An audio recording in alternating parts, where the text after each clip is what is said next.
Ah, there he is. Hi. Sorry, I made you wait a little, I guess. Ah, it's okay. It's fine. It's fine. I'm glad that you could join. Yeah, thanks. Good to see you. So, hey, so how are you? Yeah, pretty good, pretty good.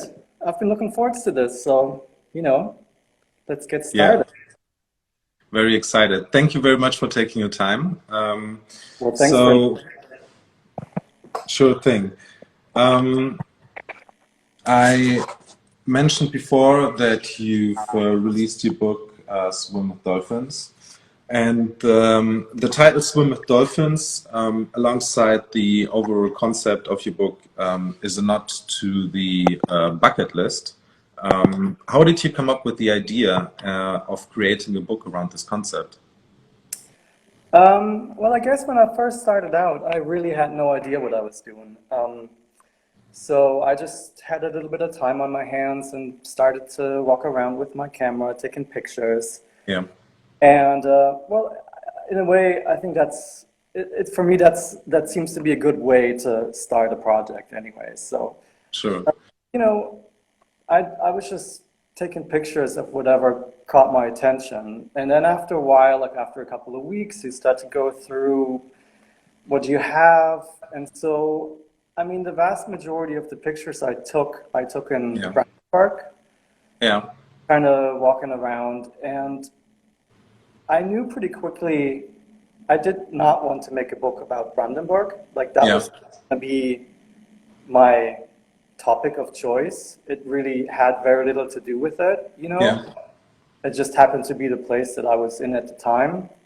And so yeah, I just started to play around with different concepts, different ideas. Um, then COVID started. It was yeah, kind of a weird time, yeah, and a lot of the images, they had kind of a gloomy atmosphere, um, a little bit dark, but I didn't want it to get too depressing. So in a way, I thought, okay, it could be interesting to kind of contrast the images, hmm, which with something entirely different. So these bucket lists, to me, it just felt like um, it would, yeah, it was like a nice contrast in a way. yeah. So yeah, So you also shot during the pandemic, right? So, yeah, parts of it, not all of it. I mean, mhm, some images are a little bit older, not yeah. all taken in Brandenburg either. I mean, some of them are from like, earlier trips to Sweden or Hmm. whatever. Yeah, okay. It's pretty interesting because looking through your book, I had the strong feeling that most of the pictures were taken in like in one particular place. There's kind of not like there's kind of like a similarity in tone and in the visuals, and it really appeared to me that it was just taken at one particular place. So it's very interesting that. I mean, it's mostly true still, I would say. I Yeah, mean, halfway through the project, I started to look at my archive to see if there was anything that would kind of fit the mood or, whatever I was after. And so hmm, I ended up like referring back to some older pictures. But, hmm, really, I would say that about, 90% of them, I shot in Brandenburg, and then some of yeah, it. So it wasn't from traveling mostly. So okay. So Swim with Dolphins is not only one of the chapters in your book, but it's also the title of it. Why did you choose this title? Like, why especially Swim with Dolphins? yeah, I don't know. I mean, I think in an interesting way, like, I mean, I think a title can be very powerful. Hmm. Um, and and what I mean by that is that it can really shape the way you look at a set of images. You know, um, I mean, what I like about photo books in general is that, you know, it's more than just single images. what makes it interesting is the way images interact within the book. Mm-hmm. You know, whether it's like on a double page spread or, Yeah. you know, part of a larger narrative. And so text, in a way, for me, it plays a very similar role in that. You know, it can really shape the way you look at images. And the title, I mean, of course, is, you know, the most powerful piece of text you have Yeah. in the equation, you know. So, you know, I mean, again, you know, kind of like what I was saying about the idea of the bucket list, I think it makes for a nice contrast, you know, to images. I mean, I could have also named the book Life and Death in Brandenburg. Yeah.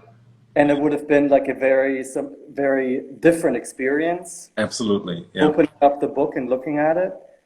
And so, yeah, I don't know. I just find it really interesting what the text does in that equation. So there's like, I don't know, there's a book that I mean, it's not even a book, it's more like an artist zine by, what's his name? I think Matthias Huber. Yeah. And what he did was, I mean, it's only about 24 images or so. Mm-hmm. And it's all these pictures of these Baroque chairs that you would maybe see in an old castle or something. So these black and white images of just empty chairs. Mm-hmm. And then the book is called Ghosts. Mm. You know what I mean? So Yeah. you open up the book, and I mean, the images without the title are entirely meaningless. Yeah. In a weird way. But then with the title in mind, you know, it's actually fucking brilliant. It is, absolutely. I mean, you're actually looking for ghosts then, and it makes total, like, complete sense to have these images with those chairs, Exactly. in it, like Right. the empty chairs. Right. So, I mean, there's no ghosts in my book, but there's no dolphins either. So, Yeah. in a way, you know, I think I was just trying to add like an extra layer Yeah. that sort of allowed me the freedom to be more playful Mm-hmm. about my editing and the way I put the book together. Mm. So, And I think it's like with the title as well, with the chapter titles in your book. I think it creates like the titles also with the colored pages create a really nice contrast with those images, because I mean you chose the titles out from a bucket list, you know, and like the bucket list most of the time is like a list of very exciting, extraordinary things to do. And the pictures depicted in your book are, I would say, not really extraordinary. They are particularly ordinary. And I think this creates like a really nice contrast. And also kind of creates like a frame in which to view the works in your book. And I think it's really exciting with that. But going back to the chapters, your book is structured in chapters such as Climb a Mountain or Find True Love. How do your images relate to those respective chapters? Like, how did you structure your book? yeah, well, I mean, first of all, about those titles. So this is not my personal bucket list. Yeah, You know, yeah, and I've never even thought about like writing out a bucket list. Like, mm-hmm. I have very little interest in this. However, you know, I came across this phenomenon, and what I found funny is that when you Google this, you can actually find like a top 10 or top 20 like bucket list items of like Yeah. what people around the globe wish to do before they die. Yeah. Which is kind of, I mean, it's kind of like, I don't know, there's something like a little bit ridiculous about it, but at the same time, I'm not making fun of it either, you know. I think it's kind of cute. And so, Yeah, and I would even go as so far as to say that no, you're not making fun of anything, but I think this bucket list or those bucket list items get a quite serious spin in contrast with the work itself, because some could see those bucket list entries as something. Yeah, how do you say it? Something. Yeah, I don't know the word for it right now in English. I'm sorry. Yeah, something quite amusing that people, you know, write down a point like finding true love or see the Mona Lisa. But on the other hand, like with your images, I think those bucket list entries stand for something meaningful, you know, something that could yeah, it evokes some kind of longing in you know, in some people. So yeah, I mean, on one hand it's kind of like a humorous approach, but on the other hand it kind of gets like a serious undertone, you know what I mean? Like, yeah, absolutely. And I mean, I do agree, you know. I mean, I think some of the images, some of them do have, you know, there's like a sense of longing in them. Some of them are like a little bit dark, you know. I mean, there's still a sense of humor, but it's really the contrast that brings out something other than what you would have if it was just the images or just the text.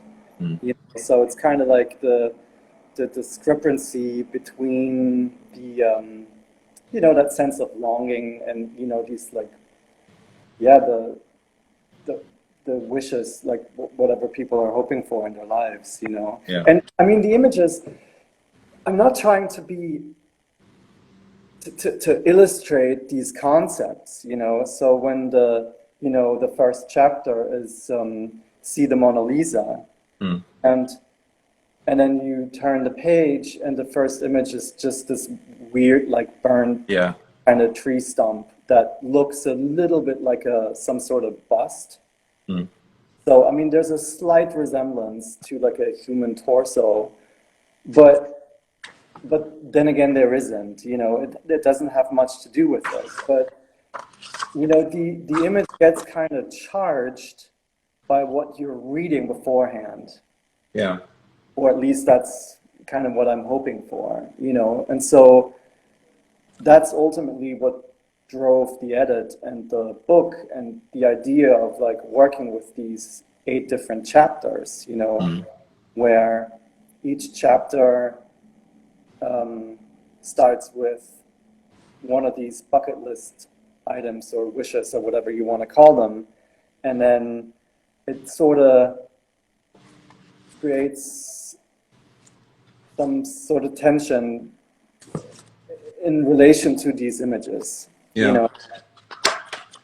And I think that like what I noticed while looking through your book was that also those chapters, like reading your chapters first before seeing the pictures, made me kind of they created like a certain mindset or frame in which to look at your pictures. I don't know if this was intentional or not, but I think, for example, I mean, yeah, you already gave the best example. If you take the first chapter, see the Mona Lisa, and you see the pictures of this chapter, you know, in a way, like if you think about the Mona Lisa, which is like this you know, very famous painting, everyone wants to see it, everyone is talking about it. But in a way, it's kind of like an ordinary painting of an ordinary person, and I see a lot of resemblance of this in your work as well. Because if you, for example, wait, where is it? I got stuck actually with those two images. Mm-hmm. This one and this one, and especially the one with the bench. I think it's like a bus station, right? Yeah. And I saw this like after reading the chapter, seeing the Mona Lisa. I saw this image and I was stuck in it for several minutes, because for me, it sounds a little bit, you know, high, but for me, especially this picture has this air of wanting to see the Mona Lisa, something extraordinary in something ordinary. You know what I mean? Because these benches also remind me of home. So this is like a, yeah, how do you say it? Like you get kind of what I mean, because I don't know how to say it in English, especially. Oh, Yeah. So I mean, you know, at the same time, to me, I look at the image and I think, okay, so you really want to go to Paris? I'm not so sure that's going to happen. yeah, So, you know, I don't know. I mean, not to discourage anyone from going to Paris, you know, yeah, you can do it. But yeah, you know, again, it's like just sort of playing with that contrast, you know, like you sit at home, you sit on that bench waiting for the stupid bus to go to work or go to school or whatever, but, you know, your mind's elsewhere. And yeah. and also the second chapter, right, in a hot air balloon. Yeah. I kind of interpreted this chapter as, you know, because I was asking myself, like, why would you go on a hot air balloon ride? You know, Yeah. because you want to like get a new vantage point. You want to see things in a different way. You want to experience the world you live in a completely different way. And after that, I saw your pictures, right? And I thought, is this the hot air balloon approach of noticing your world? Because those are, I mean, those are like quite ordinary things, but first of all, you have to notice them, you know? And I think you don't need to go on a hot air balloon ride to get a different view of your surroundings. Sometimes it's just necessary to look in a quite different way on your surroundings from the point you're standing in. And True, I've never really looked at it that way, but I mean, you know, I think to me, you know, like I said, when I started out, you know, working on this, I didn't have much of a concept. And I mean, yeah, part of what drives me is just the process of, you know, walking around, taking the time, yeah, to just, you know, go for walks, listen to music, and take pictures, and hmm, you know, take a look at the world, and you know, and that's part of the, or that's my main motivation, you know, yeah, behind going out there even. So yeah, I'm sure that resonates in the images, you know, mm, because I'm not, I mean, I think the way I tend to photograph, like I do like to go in on like smaller details and just yeah, little things that catch my attention, you know, so it's not so much about, you know, the burning car by the side of the road. yeah. Uh, uh, yeah, so I don't know. I'm losing my train of thought, but you know, It's fine. It's okay. So the works presented in your book, as I said, like evoke a strong sense of kind of like loneliness and isolation, I think. And composition-wise, each image seems to focus on only one subject. And it really appears that you might have like a personal relationship to those places, but as you said before, you didn't have like any relationship to those places, right? So how did you like how did you find the places you were taking the pictures of? Was it just you know, did you just have the idea to go to a certain place and look, or how did that develop? Yeah, it was really random for the most part, you know. I mean, when COVID hit, Yeah.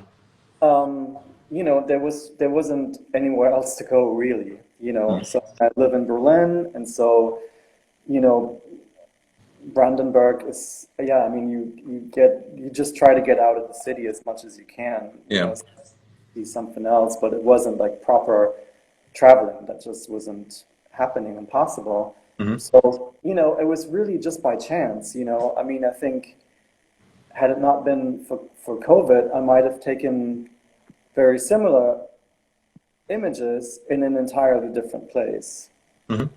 you know, and it could have led to a very similar project. Mm. Again, I don't feel like the project as such has anything to do with Brandenburg specifically, Yeah. though, I mean, of course, ultimately the pictures were mostly taken there, so, you know, I mean, it's out of the question that there's a relationship to the Yeah. area, you know, but again, that's not my topic. That's not what I'm trying to talk about. And Okay. I know very little about these places. I mean, for Yeah. the most part, I was just in my car, driving around, stopping, you know, in these small towns and small Mm. villages, and, you know, just taking a chance, getting out of the car, walking around, finding it really boring, getting back in the car, Yeah. continuing on. You know, it was very random in that way. But it still it really worked out because um, yeah, as I said, like it seemed to me, you know, because they're so. I think they are very on an emotional level very touching images, and also at least they allowed me to interpret and project a lot into those images, you know. But yeah, so in your statement, like in your artist statement, you wrote photographs that quietly explore the crumblings and minor disruptions within the fabric of our surroundings. How does this translate into the photographs shown in your book? Um, yeah, that's a good question. I don't know. I mean, you know, in a way, what I do is street photography, but for example, I don't go out and point my camera at people's faces. And, Hmm. you know, I think I'm, I don't know, a little bit more discreet in that way. And I try to, or, you know, I usually keep a bit of a distance. I take a lot of my pictures with a telephoto lens. So, Yeah. you know, that sort of isolates smaller scenes, and then it's just a question of, like, you know, what catches my attention. And I think Hmm. the, um, it's little things that are slightly off, you know, that are just like a little bit kaput or a little bit weird, or, you know, you walk around and you're like, okay, what is this? Like, I don't get it. So I Yeah. mean, things that will initially catch my attention, um, and, you know, when I'm out taking pictures, you know, I don't judge. Like, I just take pictures, and then, you know, I try to make sense of it afterwards in the editing process, Hmm. really. So, so yeah, I mean, I think disruptions, not sure it's a proper word for it, but yeah, I think it's these little things that are slightly off, that catch my attention, that things that maybe hint at something else, with like a second layer of it. So it's just a photo of, as is, but it hints at something else. That's when when it gets kind of interesting for me. If that makes any sense, I don't know. I think it does. I think it does. Thank you. And so on an emotional level, like Swim with Dolphins reminds me of your last book, Snake Legs, which I got here. Like both have quite a melancholic feel to them, and both appear to be kind of a visualization of an internal and very personal journey. The only difference, it seems, is the distance. Whereas the first book was an exploration of distant places, your current book feels a lot closer, even in a geographical sense. May I ask, what was it, or what is it that you were looking for, and have you found it finally? Yeah, that's a tricky one. I don't know. I mean, first, I must say that to me, those two projects, I mean, on a photographic level, they don't feel so, I mean, even though all the images for Snake Legs were taken in Japan, and then these ones here, I mean, geographically speaking, of course, that's much closer to where I live, and culturally and everything, of course, that's much closer to me. But I think the way I look at these things, and I mean, yeah, the process is very similar. And so then, can you elaborate on that? Like, what do you mean with the process? Which process? well, just the process of looking, just the Okay. just again, like me walking around and trying to make sense of what I'm seeing, and then just a question of what is it that catches my eye. And I mean, Japan is like a little bit tricky in that sense, because you get there and it's kind of exotic, and so I mean, kind of overwhelming, and yeah, exactly. So there are many things that one can get kind of overwhelmed about, but then again, like I don't judge while I'm taking these photographs, so I'm taking a lot of like total cliche, like pictures of temples and like all this nonsense. And then, just after the fact, I'm like, okay, well, is this really interesting, or was I just, I mean, is this interesting on a photographic level in any way? Sure. Or am I just reproducing the exact same cliches and images that we've seen over and over when it comes to pictures from Japan? And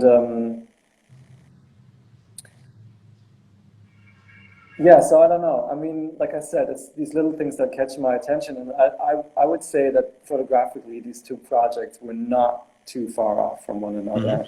But what was the second part of the question that you had? So the last question was, what is it that you were looking for, and have you found it? Okay. Yeah, that's hard. I don't know. I mean, the funny thing is, I think in both of those cases, I had no expectations when I went into these projects. I have no idea what I'm looking for. And I mean, with the second book with Dolphins, like, once like halfway through the project, I developed a fairly good sense of what I wanted to do conceptually, with bucket list chapters, the stuff we talked about. So for a brief moment there, I was really almost tempted to take it down a more illustrative, is that even a word? I was starting to illustrate these concepts. Yeah. And that didn't go anywhere.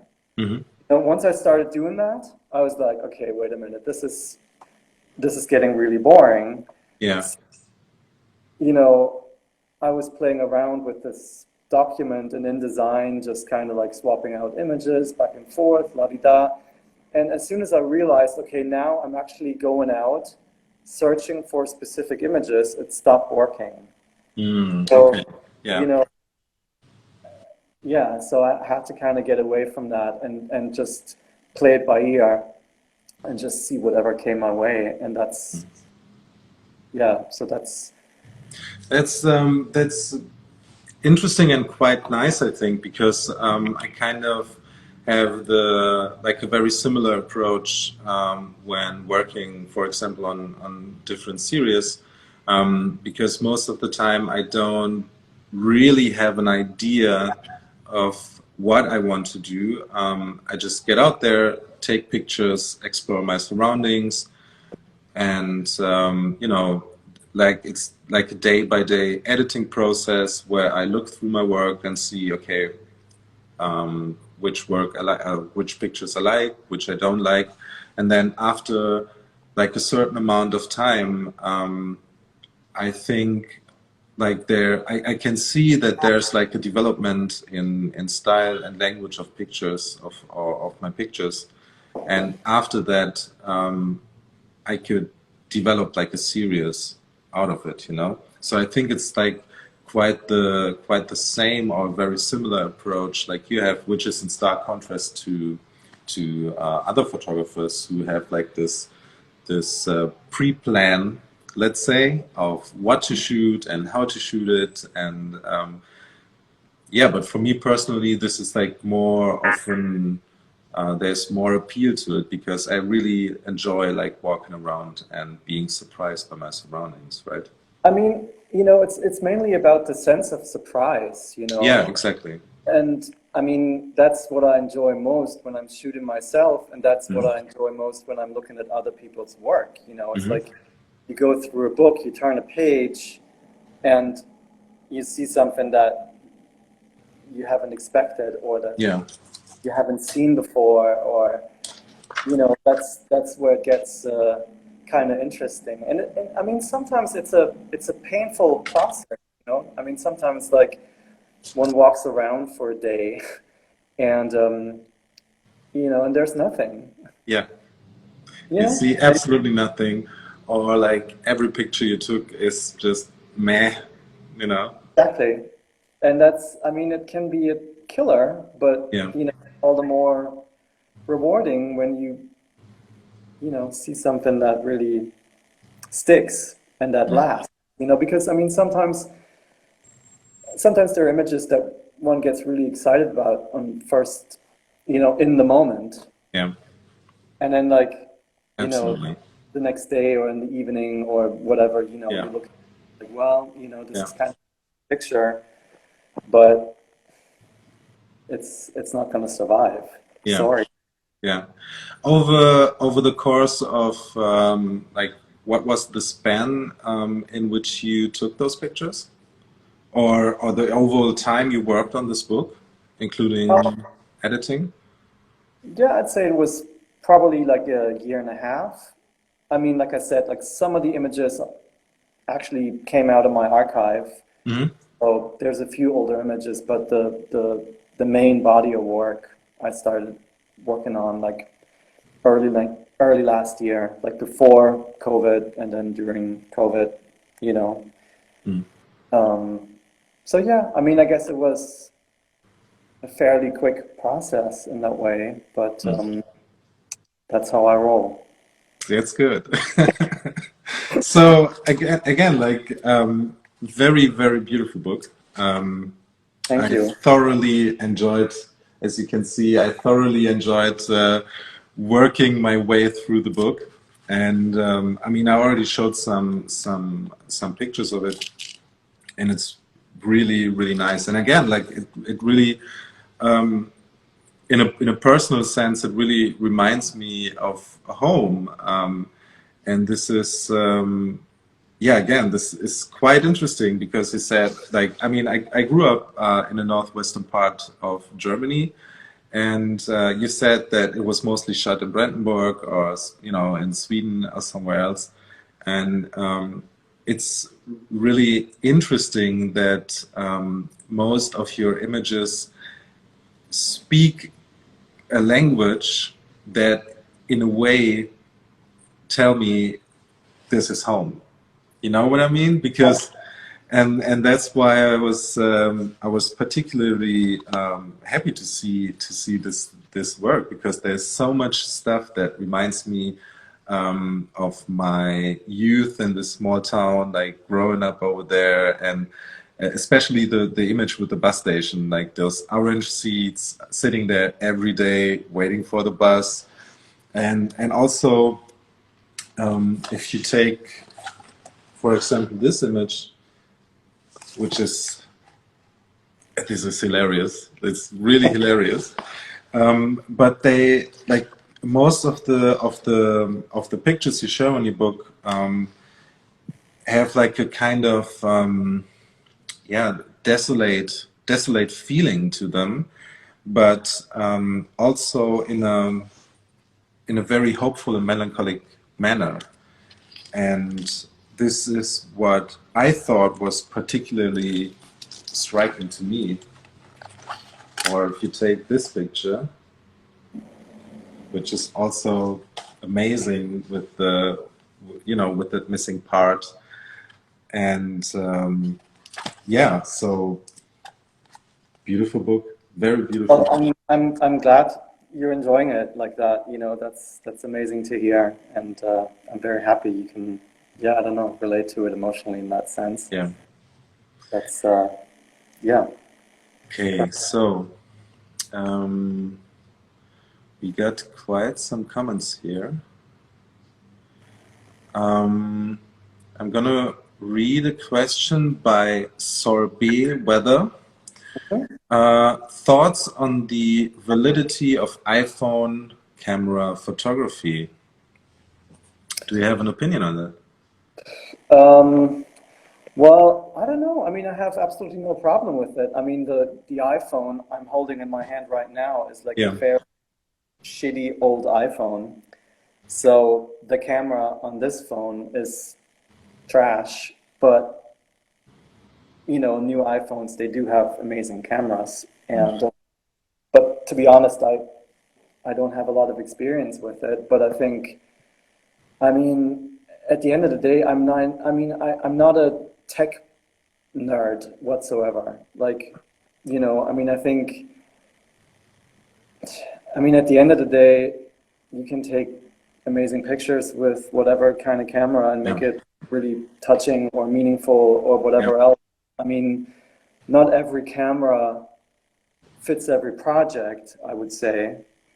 Do you switch between cameras depending on what you're shooting with, or? No, I mean, I have just one camera basically. It's like a digital camera, like a Sony camera that I've been using for a couple of years now. I'm still really happy with, really. Yeah. And so like I said, I want to think as little as possible about these technical things. Yeah. And so the camera I'm using, it works for me, so I'm happy with it. No need to swap things around. But like I said, I mean, I'm not a snob when it comes to these cameras. I mean, whatever works. Yeah, and I think that's actually also the point, because I completely agree with you in that it's more important to find the right tool for someone to work with, Yeah. Because I mean, I'm primarily a mobile phone photographer, as you will, because I most of the time shoot it with my iPhone, because I have my iPhone in my palm most of the time, And that's the main thing, I mean, I don't know. There's this quote that I have in the back of my mind. I don't know who said this, but it's like, it goes something like, the best camera is always the one you have on you. Yeah, absolutely. And it's perfectly true. And that's, that's the main benefit to, iPhone or mobile phone photography. It's that, I mean, with my camera, it's kind of bulky and, takes some effort to be like, oh shit, I'm going out of the house, fucking take the stupid camera back with Yeah. me. Yeah. It's a bit of a drag at times. And I do make the effort, but sometimes I don't. And then all I have is this very old iPhone. Mm.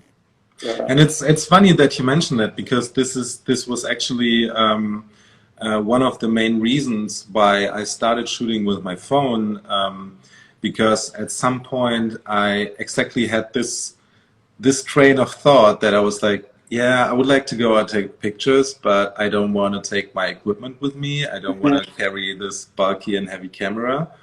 And the And nice thing too that it's so small, and it's yeah, not very, how do you say, like, sometimes when you break out like a big camera, and I mean the Sony camera I'm using is not very big, but then yeah, oftentimes I use like a telephoto lens, so that makes hmm me look like a stupid paparazzo or whatever.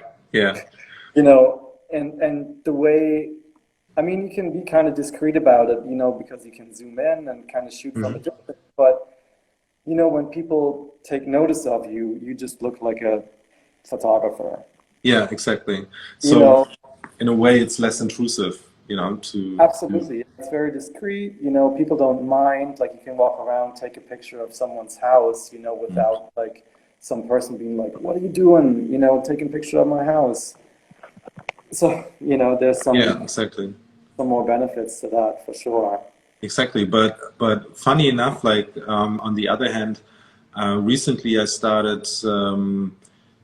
Recently, I found myself more often than not in a situation where I saw something and I didn't want to shoot it with my phone, and I was really longing to have like a, I don't know, like a middle format Mhm. camera, because of the, I mean, this gets a bit technical then, but because of the how do you say it? Not, it's not like the picture quality, but the way um, um, pictures develop through a different kind of camera. You know what I mean? Like Sure. Yeah. the deepness in it, and also the formatting of the image. And so yeah, I'm kind of in the midst right now of making decisions of where to, like, if I should get a new camera maybe and start shooting just with this. hmm And yeah, I mean, everything has its ups and downs, so with a I, phone you don't. I mean, I think for me, a lot of it also has to do with lenses, like, I mean, a lot of these phones, they have like really wide lenses. I guess you can Yeah. sort of zoom in somehow, but I don't I don't typically shoot with a very wide angle at all. Mm. To me, that always feels awkward, just like looking through the phone. It's like not the way I would envision Yeah. that to look. Yeah. But yeah, that's just you know, that's just personal preferences. I mean, Yeah, it says absolutely. Absolutely. nothing I about mean, that. whatever tool fits best, in your hands, Mhm. and feels best in your hands. And Yeah. yeah. So Sorbet Weather wrote another question. hmm I've got a question. I don't shoot people much at all, but when you do you ask consent, or does that get in the way of getting a natural/candid shot? Um, well, I mean, that's something that I think about a lot, because um, I don't shoot people in any recognizable way without Mhm. asking. Like that's just not how I do things. I will sometimes zoom in on like just a little gesture, like a hand or like somebody's whatever, shoot them from behind. But as soon as Mm. it gets to like shooting them in any identifiable way, Mhm. I I have my difficulties with it. Yeah. And so yeah, in those cases, I would ask people, which I mean, frankly, for these like projects, like these two books that we've been talking about today, Mhm.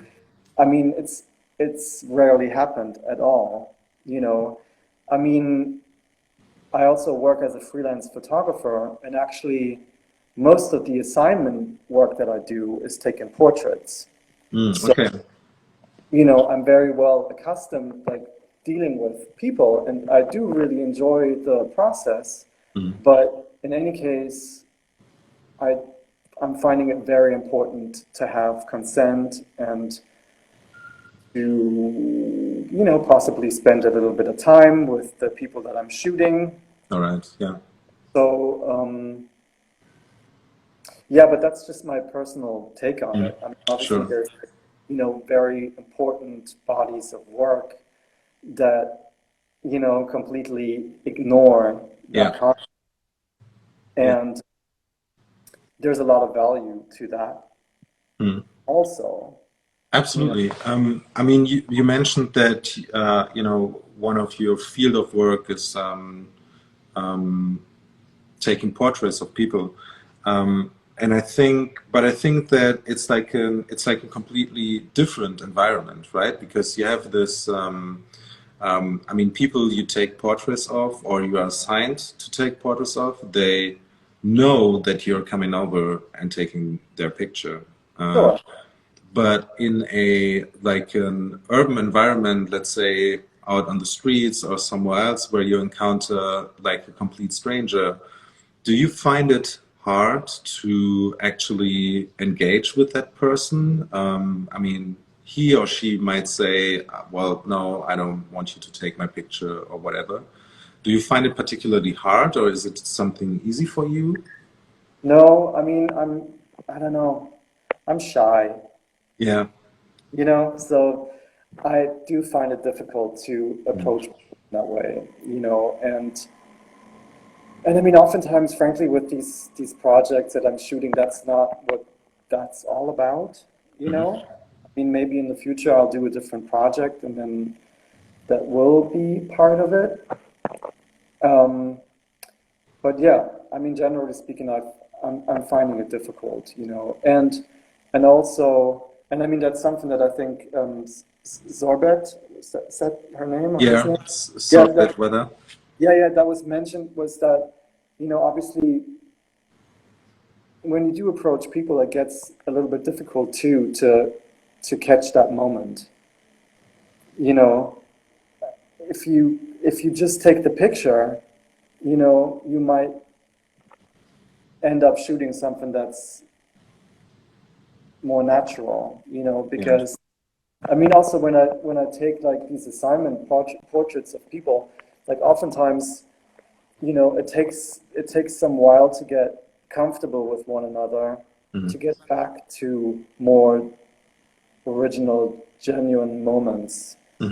Because you don't want them just posing for the Yeah, camera. absolutely. You know, that it rarely makes for a good photograph. And so, I mean, that's part of the problem, I feel, you know. So, but yeah, I mean, I do have a lot of respect for people that work that way, you know, that do like street photography and that approach people that they're interested in and get them to engage, you know. Yeah, yeah, And I mean, if you can get a good result out of that, that's amazing, you yeah, know.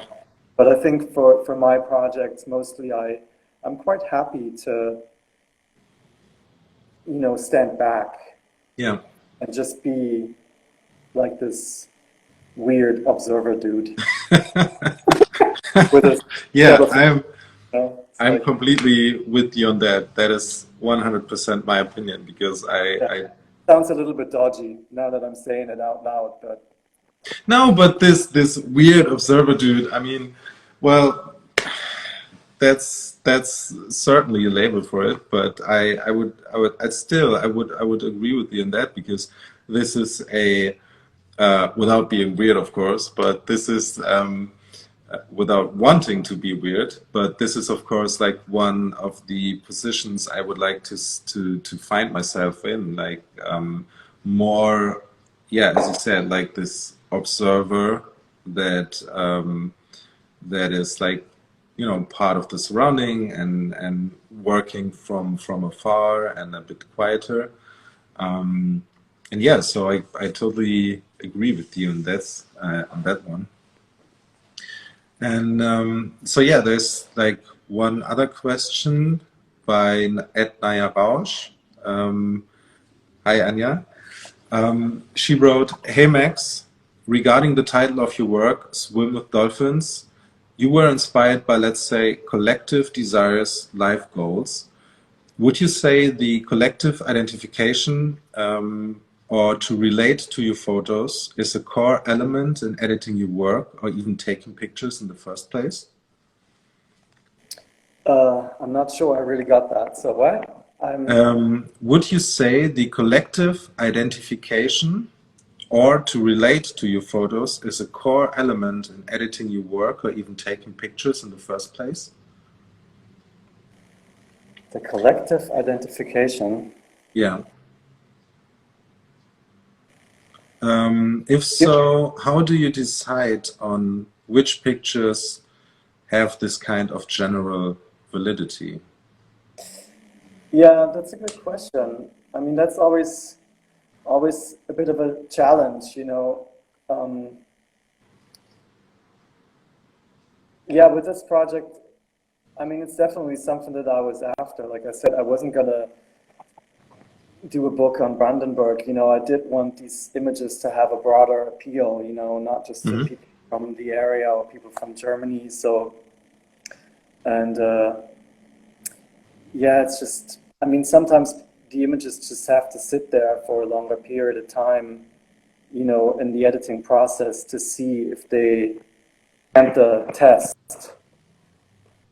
Oh, the sounds good. Yeah. you know. Could you repeat what you just said because But the I'm still sound not was sure. way for. Yeah. Is it better Max? now? Yeah, kind of. Could you Yeah, can you hear repeat me? like the last couple of sentences? I think I was just not so sure I was really answering the question, but Yeah, you were kind of yeah, dodging me, but it's okay. sorry. It's fine. It's fine. No, yeah. So I think that was it. But the question, sorry, whether ask it again, Max, have you ever thought of future directions, projects for your work that you haven't fully explored yet? Um, yeah, I mean, kind of what we just talked about with, you know, involving more people could be interesting. So You the next know, book you make will be like a portrait book of I'm prob- strangers on streets. yeah, I'm saying that now. I'll probably chicken out and Yeah. not do, you know, but I mean, that could be different and that could be interesting. I mean, you know, I mean, definitely I would rather not repeat myself, you know, which Mhm. is why, I don't know. I mean, yeah, I think with the second book, like I consciously tried to do something other than what I did with Snake Legs. And so, yeah, I don't know. I mean, to be honest, I haven't thought much about, you know, what's next. I mean, the book, it just got back from the printers, and so I'm, you know, um, still working on that in a way, you know, even though I'm Yeah. obviously not taking pictures for it anymore, but still busy digesting the load. Yeah. So yeah, I don't Okay, know. so sorry. Yeah, so we'll see what the future brings, I guess. I'm excited. I'm excited.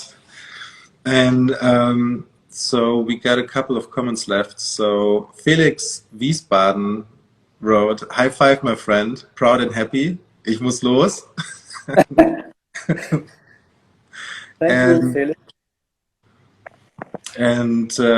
Jakob Weber wrote, "Bestens, ich bestelle jetzt sofort, liebe Max." So basically, he just said that he enjoyed your book and he's going to order it now. That's the spirit. Go And for it. for everyone else, this is the book again, of course, without those post-its. Max, thank you very much for taking some time off and to join us or to join me in this talk. I really, really enjoyed looking through your work and enjoyed talking to you. Yeah, well, thanks for having me. It's been a great pleasure. Very happy. I'm very excited to see what's coming next, and I'd say we just stay in touch then. Excellent. Let's do that. You have a Take care, good man. rest. Have a great day. Thanks everyone for listening, and yeah, see you soon. Bye bye. Bye.